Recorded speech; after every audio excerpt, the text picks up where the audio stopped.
کائنات کو اسی کے لیے بنائی گئی، ساری کائنات کو اسی کے لیے مزین کی گئی، اور فرمایا ہے اب میرے نبیوں سنو سنو، میں نے جو تمہیں پیدا کیا اسی کے لیے پیدا کیا، اب سنو سنو، میرا محبوب آئے گا، میرا محبوب آئے گا، میرا محبوب آئے گا، اگر تمہارے زمانے میں آ جائے، اگر تمہارے وقت میں آ جائے تو پھر اپنے کلمہ اپنا کلمہ نہ پڑھوانا، بلکہ جب محبوب آ جائے میرے محبوب کا کلمہ پڑھنا، میرے محبوب کی تعریف کرنا، میرے محبوب کی عزت کرنا، میرے محبوب کی شان بیان کرنا۔ اللہ اللہ انبیاء نے کہا اے میرے مولا، اے میرے مولا تیرا محبوب کون ہے؟ اللہ نے فرمایا میرا محبوب محمد ہے، میرا محبوب محمد ہے، میرا محبوب محمد ہے۔ اللہ اللہ انبیاء علیہ السلام سے وعدہ دیا گیا، انبیاء علیہ السلام سے وعدہ دیا گیا، پھر اللہ تعالیٰ نے حضرت آدم کو بھیجا، حضرت آدم علیہ السلام کو پیدا کیا، پھر اللہ تبارک و تعالیٰ نے آدم علیہ السلام کو جنت میں رکھا، آدم علیہ السلام کے سامنے تمام لوگوں کو جھکا دیا، سب کو جھکا دیا، سب کو سجدہ کروایا۔ اس کے بعد ایک اجتہادی ہی اللہ نے حضرت آدم کو جنت سے زمین پہ بھیج دیا۔ حضرت آدم آئے ہیں، حضرت آدم آئے ہیں، غور کرو کائنات کے ذرے ذرے پر مصطفیٰ کا احسان ہے، کائنات کے ذرے ذرے پر میرے آقا کا احسان ہے۔ آدم جنت میں تھے، اللہ نے جنت سے نکالا، زمین پر آئے، روتے رہے، اللہ کی بارگاہ میں گڑاتے رہے، پھر عرض کرتے ہیں اے میرے مولا اپنا حبیب بھیج دے، اپنا حبیب بھیج دے، اپنا حبیب بھیج دے، اپنا حبیب بھیج دے۔ اللہ نے فرمایا اے آدم ابھی وقت آنے کا نہیں ہے، ابھی میرا محبوب نہیں آئے گا۔ حضرت شیش کا زمانہ آیا، حضرت شیش علیہ السلام نے کہا مولا تیرے نبی کو جو دیکھیں گے وہ کتنی شان والے ہوں گے، وہ کتنی عظمت والے ہوں گے، وہ کتنے بلند ہوں گے، وہ کتنی عرفت والے ہوں گے۔ مولا اپنے حبیب کو بھیج دے، میں اپنا مولا اپنے محبوب کے بھیج دے، میں اس کو دیکھنا چاہتا ہوں، میں اس کی زیارت کرنا چاہتا ہوں۔ اللہ نے فرمایا نہیں نہیں ابھی بھیجنے کا وقت نہیں ہے۔ تمام انبیاء آئے ہیں، تمام رسول آئے ہیں، ان کو ستایا گیا۔ حضرت نوح علیہ السلام آئے، ان کو ستایا گیا۔ حضرت موسیٰ علیہ السلام آئے، ان کو ستایا گیا۔ حضرت نوح علیہ السلام آئے ہیں، 950 سال تک کے اللہ کے دین کی دعوت دیتے رہے، اللہ کی طرف بلاتے رہے، اور نے ستایا، عرض کیا اے میرے حبیب آ جائیے، اے میرے محبوب آ جائیے، اے میرے محبوب آ جائیے۔ اب خدمت کا دور جو ہے آگے بڑھ گیا ہے، خدمت شباب پہ آ گئی ہے، حبیب آ جائیے، حبیب آ جائیے۔ موسیٰ علیہ السلام کا دور آیا، موسیٰ کی قوم نے ان کو ستایا، موسیٰ نے عرض کیا اے میرے محبوب آ جائیے، اے میرے محبوب آ جائیے۔ حضرت عیسیٰ کا دور آیا، عیسیٰ علیہ السلام کی قوم نے ستایا، حضرت عیسیٰ علیہ السلام نے عرض کیا محبوب آ جائیے، اللہ اپنا حبیب بھیج دے، اللہ اپنا حبیب بھیج دے، محبوب آ جائیے، ابھی آنے کا وقت نہیں ہے۔ اللہ اللہ اس کے بعد بہت عرصہ کوئی نبی نہیں آیا، اب ظلمت جو ہے پوری کائنات پہ چھا گئی تھی، ہر طرف برائی، ہر طرف بے حیائی، ہر طرف بے ادبی۔ اللہ اللہ برائیوں کا عروج اس طرح تھا۔ اے میرے پیارے آج میلاد منانا، میں تو کہتا ہوں بچے بچے کو میلاد منانا چاہیے، ان بوڑھوں کو میلاد منانا چاہیے، بچیوں کو میلاد منانا چاہیے، جوانوں کو میلاد منانا چاہیے، بوڑھوں کو میلاد منانا چاہیے۔ نبی کی آمد پر ہر باپ کو خوش ہونا چاہیے، نبی کی آمد پر ہر بیٹی کو خوش ہونا چاہیے، نبی کی آمد پر ہر عورت کو خوش ہونا چاہیے۔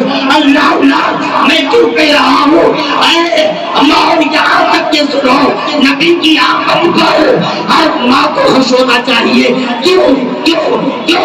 تو سنو سنو، جب کوئی نبی نہیں تھا، عیسیٰ علیہ السلام کے آسمان پر اٹھا لیے جانے کے بعد جب کوئی نبی نہیں آیا تو ظلمت اتنی جو ہے پھیل گئی، برائی قدر پھیل گئی، بدامنی قدر پھیل گئی، حیا قدر پھیل گئی۔ اے میری ماں سنو سنو، اے میری ماں تم بات اسٹارٹ کرنا چاہتا ہوں اور تمہیں نبی کا احسان یاد دلانا چاہتا ہوں اور نبی کی آمد پر تمہیں خوشیاں منانے کی دعوت دینا چاہتا ہوں. حضور میں شرح میں رہ کر کے نبی کی آمد پر تمہیں خوش ہونے کی ترغیب دلانا چاہتا ہوں. تم خوش ہوگی, تم خوش جشن مناؤ گی, تم کیوں میلاد پر خوشی مناؤ گی.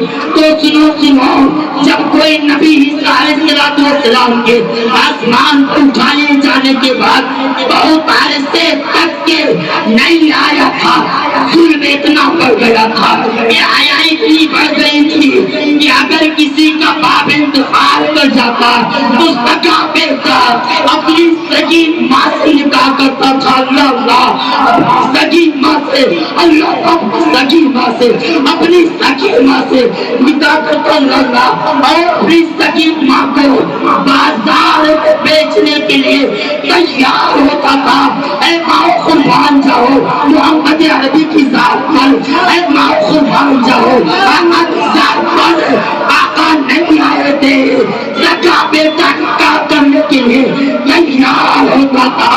آقا آ گئے, آقا نے فرمایا اے لوگوں, اے بیٹو, اے لوگوں, یہ مائیں تمہیں بے حرمتی کرنے کے لیے نہیں دی گئی ہے, بلکہ ماں تو وہ ہے جن کے قدموں کے نیچے اللہ نے جنت بچھا دی ہے, جنت بچھائی ہے, اللہ نے بھی جنت بچھائی ہے. اے ماں سنو, تمہیں سوریا پر لے جانے والا کوئی اور نہیں بلکہ ہمارا نبی.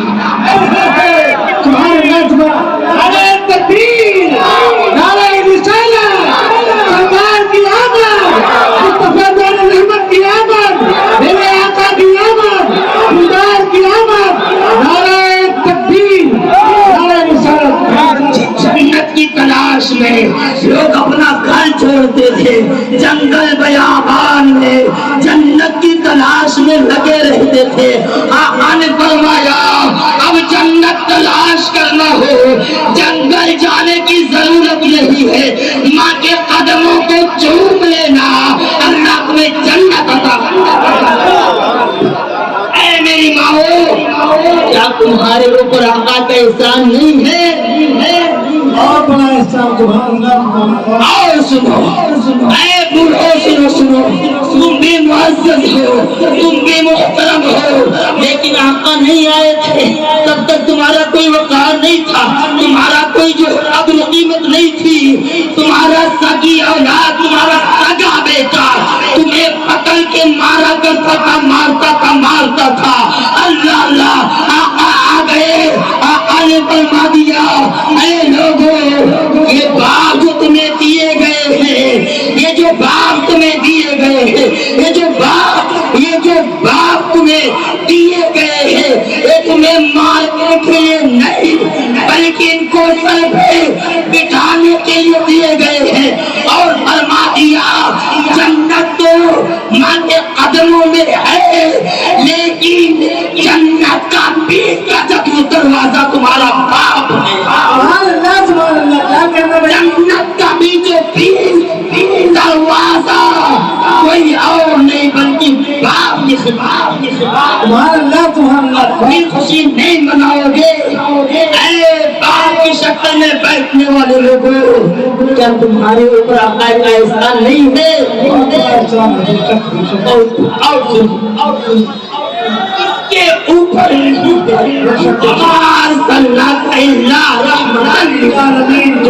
پوری عالم پر رحمت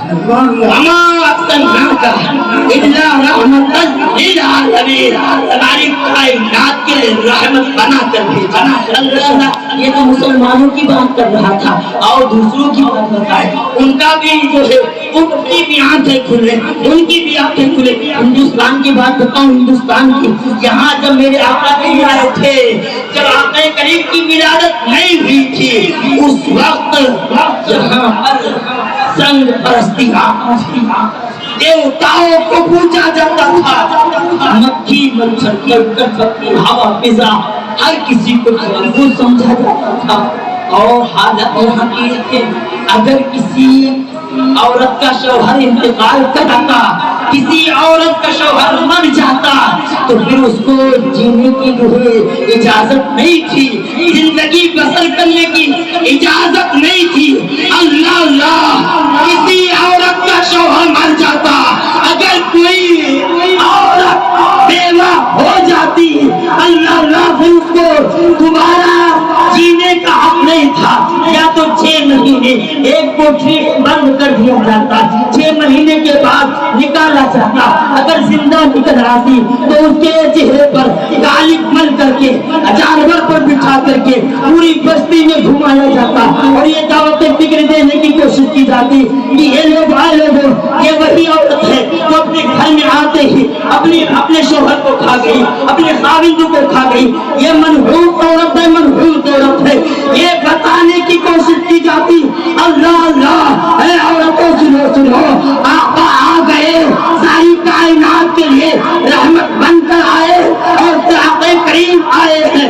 آپ کی عمر 25 سال کی ہے، حضرت خدیجہ کی عمر 40 سال کی ہے۔ آقا نے محمد رسول اللہ نے حضرت خدیجہ کو 2 بار کی بیوہ ہونے والی خاتون کو اپنی کام میں لے کر، اپنے عقد میں لے کر کے دنیا والوں کو بتا دیا، اے لوگوں، جب میں اللہ کا محبوب کسی بیوہ کو گلے لگا کر عزت دیتا ہوں تو سنو سنو، یہ بیوہ ان کو منحوس کہنے کی اجازت نہیں ہے، بلکہ ان کو تو سر پہ بٹھانے کی۔ کتنا بڑا اعزاز بخشا آقا نے، کتنا بڑا اعزاز بخشا۔ وہ حسن و حسین جس کی اولاد نے آتے ہیں، وہ فاطمہ الزہرا بھی خدیجہ الکبریٰ کی بیٹی، وہ جنت کے نوجوانوں کے سردار ہیں، ان کی ماں خدیجہ الکبریٰ ہے۔ اللہ کائنات پر اللہ کے حبیب کا احسان ہے۔